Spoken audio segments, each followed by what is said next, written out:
Pourquoi avez-vous quitté l'Espagne pour venir ici? Pour travailler, pour voir autre chose et, je sais pas, pour savoir ce qu'il y avait ailleurs, quoi. Quand tu arrives ici, bon, au début, il faut que le temps passe et petit à petit, tu prends des habitudes, tu te sens à l'aise, Allez, tu arrives avec une idée et puis tu restes. Et finalement, ben, ça t'appartient, quoi. C'est comme si on avait les deux nationalités. Si tu es en Espagne, te manque la Belgique, et si tu es en Belgique, il te manque l'Espagne. Et c'était plus pour le travail ou c'était juste pour le plaisir de voyager et après, par après, rester ici? Non, non, parce que quand tu arrives ici et tu commences à travailler, puis tu as des enfants, ils sont à l'école, après tu réfléchis si on supprime ça maintenant pour changer, ça va les perturber. Après tu dis, bon, on va attendre qu'ils terminent les études. Et petit à petit, le temps passe. Et puis ils sont plus grands, comme c'est notre cas, ils s'installent, et voilà. Et tu es toujours dans la pensée, bon, un jour on va partir. Mais Au fur et à mesure. voilà, on est toujours ici. On est toujours ici. Et c'était en quelle année que vous êtes venu, plus ou moins? En 1965, mois d'octobre. Et vous êtes adapté à la mentalité d'ici, Si. Et c'était dur ou c'était facile, Bon, comment c'était? je vais te dire, les débuts, je parle de moi. Pour moi, c'était très dur, et pas très dur parce que je ne comprenais pas. Et comme je suis d'un caractère comme ça, alors voilà, c'était difficile. Tu dois faire des courses, tu veux lire, aller passer devant un magasin de revues, et tu ne comprends pas. Et tout ça, c'était... Et puis aller au médecin. Il y avait beaucoup de chances que la plupart des médecins ils parlent espagnol. Et puis on avait de la famille. Je ne sais pas si on était arrivés les premiers, ça aurait été encore pire. Pour nous, ça n'a pas été si dur. Mais les caractères, par exemple, les Belges, pour moi, je me suis habituée facilement parce que je trouve que c'est discipliné, c'est ordonné. Oh, il y a toujours des problèmes, mais bon, je sais pas, je trouvais bien. Je me suis bien adaptée à cette vie. Et comment avez-vous appris à parler français et le comprendre? Comme ça. Parce que je suis trop curieuse et j'avais fort... allez, ça m'handicapait fort de ne pas comprendre. Alors, moi, je questionnais tout le temps. Tout le temps. Une chose qui me travaillait fort, c'était quand on disait ma soeur. Bon, ma soeur, c'est ma soeur. Ma belle-sœur, mon beau-frère, ma belle-mère, tout ça, les belles et les beaux, et tout ça. Je dis alors, il y avait des gens, qu'est-ce que ça veut dire, ma belle-sœur, mon frère, ma belle-mère. Alors voilà, c'est la vermelle, c'est la maman du... Et comme ça, c'était pour de questionner. Et une autre fois, on m'avait demandé une sous-tasse, et je sortis de l'armoire tout, sauf si on m'aurait dit une petite assiette, j'aurais compris tout de suite. Mais des choses comme ça que tu n'oublies jamais. Et avec les enfants, évidemment, quand ils ont commencé à aller à l'école, papa et José commençaient à lire. Alors voilà, je lisais avec eux, je travaillais avec. Et c'est comme ça. Et quand vous êtes venu ici pour travailler, vous avez dû avoir des papiers ou... Quand on est arrivé ici, on a eu beaucoup de mal. Parce que quand on avait demandé en Espagne des passeports, on avait mis tous les pays d'Europe sauf la Belgique. Parce qu'ils disaient qu'en Belgique, ils ne voulaient plus laisser rentrer des personnes. Enfin, pas rentrer des personnes parce qu'il y en avait qui venaient avec des contrats, mais bon, là, à ce moment-là, ils ne mettaient pas. Et alors, comme ils n'avaient pas Belgique sur le passeport, on ne voulait pas nous donner la carte d'identité.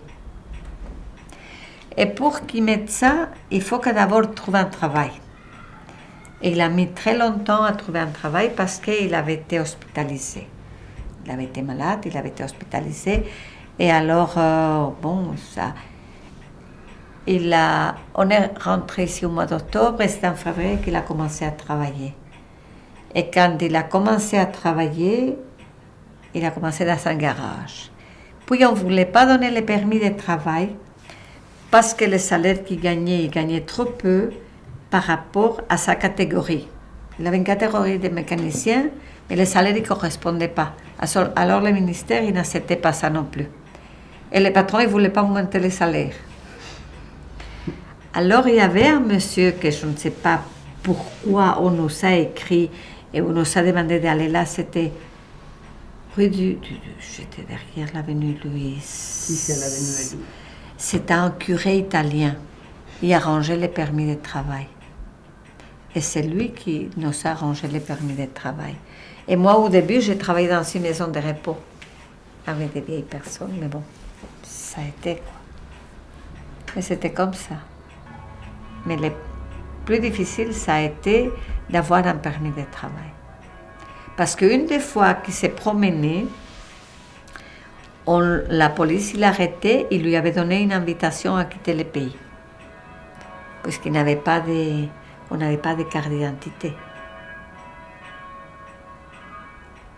Par la suite, ça s'est arrangé. Ah oui, par la suite, c'était ce monsieur-là qui s'occupait des personnes. Je ne sais pas par qui, on a reçu une carte en disant de nous présenter là-bas. C'est rue du Président, à la place Stéphane. Et c'était un monsieur qui s'occupait d'arranger des permis de travail aux personnes qui n'en avaient pas. Quel était votre métier durant votre jeunesse? Moi, j'ai fait de la couture. Et lui, il était chauffeur de camion, de poids lourd. Et quelle était votre première impression ou image à votre arrivée ici en Belgique? Ah, il faisait froid, ça oui. Il faisait froid, il faisait très, très, très, très gris. Mais bon, je ne crois pas que ça m'a choqué parce que dans le nord de l'Espagne, c'est aussi... Pour moi, c'est le même climat qu'ici. Hein, c'est pas... On ne vient pas du sud, alors... Plus jamais. Je ne crois pas que ça nous a choqués, quoi. Et vous avez fait des connaissances avec... Au début, on avait de la famille. Moi, j'avais un frère. Et lui avait sa sœur. Et voilà. C'était suffisant. Après ça, on a rencontré beaucoup de connaissances. On a fait des amis. Et voilà. C'était très gai. Quelle est la différence entre Gijón et Bruxelles, s'il y en a une? Tu sais, moi, Gijón, c'est les vacances. Hein. Je ne saurais pas... Comme je ne viens pas de Gijón, hein, nous, on ne venait pas de là. Donc, j'y vais là et c'est comme si je n'allais pas chez moi. J'y vais chez moi sans aller chez moi. Et puis, quand tu n'as plus de parents, et il y a beaucoup de familles qui sont disparues, ta famille, c'est... Pour moi, ma famille sont mes enfants et mes petits-enfants. Là-bas, j'ai mes frères, ma sœur et des neveux, tout ça, mais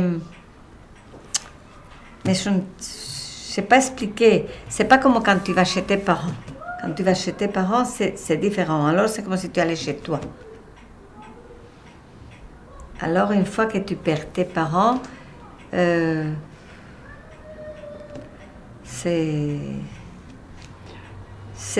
difficile, hein, c'est difficile à expliquer. Tu n'as pas ces repères. Aller chez moi. Parce que je vais aller chez ma soeur, chez ma belle-sœur, mais eux sont leur famille. Je suis très contente, ils m'aiment bien, on est sûr d'être bien accueillis, mais c'est pas papa et maman. Ça ne fait pas le même effet. Et comment se passaient les voyages en voiture avant? Avec nous, Oui. moi je dois parler que pour nous c'était très bien. On n'a jamais fait des voyages trop rapides. On s'arrêtait, on logeait, on prenait le temps qu'il fallait. Et ça mettait combien de jours plus ou moins le trajet de Il d'ici fallait là-bas? 2 jours. Avant, il fallait. Au début, il fallait 2 jours et une nuit. Parce qu'on partait d'ici le matin, on dormait parfois à Bordeaux, à Bayonne. Et alors, il faut encore un jour entier pour arriver chez nous. C'était long. Il n'y avait pas des autoroutes, c'était Voilà. des routes. On a mis même une fois 2 jours et 2 nuits pour venir en Belgique de voyage. Tellement, parce qu'avant, je crois qu'il y avait beaucoup plus de circulation, au moins des... Allez, les routes étaient moins préparées que maintenant. Qu'est-ce que vous pouvez conseiller aux générations de maintenant, enfin nous les jeunes? Qu'est-ce que je vous conseillerais? De travailler, de bien réfléchir, de bien choisir ce que vous aimez, parce qu'il ne faut jamais faire quelque chose qu'on n'aime pas. Parce qu'alors on réalise jamais un bon travail. Si tu vas dire, je vais faire infirmière parce que c'est ça. Si tu n'aimes pas ça, il ne faut pas faire ça. Il ne faut pas faire professeur si on n'a pas la patience et on n'aime pas les enfants. Parce qu'il faut beaucoup de patience et beaucoup de courage. Mais il faut n'importe quoi, il faut bien travailler, il faut bien réfléchir, il ne faut pas perdre le temps. Il ne faut pas aller à l'école en touriste. Hein? Et surtout, apprendre les langues. Parce que c'est très important. Les jours d'aujourd'hui, ici en Belgique, il faut connaître le français et le néerlandais et encore 2 autres langues si tu veux avoir la possibilité de travailler, parce qu'on voit bien comment ça va maintenant.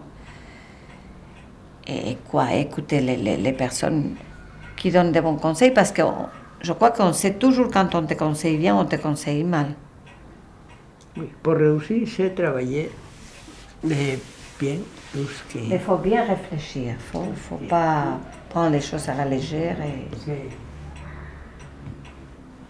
Et comme ça, c'est sortant. Parce que sinon, si on ne travaille pas, après, il n'y a rien. Évidemment, Il n'y a rien qui va. Il faut réfléchir à tout, il faut voir les choses qui sont une sortie, il ne faut pas prendre des choses, des choses que tu sais que tu ne vas jamais trouver de travail. Il faut voir, mais bon, il faut aimer ce qu'on fait pour être heureux.